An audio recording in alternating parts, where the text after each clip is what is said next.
ও মা, তোমার জন্য কি আনছে? খুলে দিব?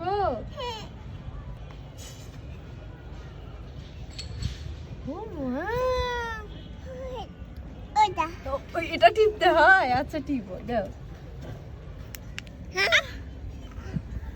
অনেকে জানতে চায় যে আমি মানহাকে যেহেতু স্ক্রিন টাইম দেই না, তাহলে ওকে কিভাবে বাসায় ব্যস্ত রাখি। এই যে এইটা, তো আমি আনবক্সিং করে দেখাই।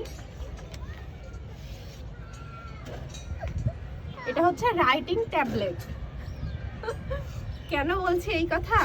এখানে দেখেন একদম ফোনের মতো এটা পুরোটা স্ক্রিন, এখানে লেখালেখি করা যাবে, আবার এটা চাপ দিয়ে মেশানো যাবে। কি ওরে মা, অনেক সুন্দর হয়েছে তো। হ্যাঁ, দাও দাও, টিপ দাও দাও, জোরে দিতে হয় বাবা।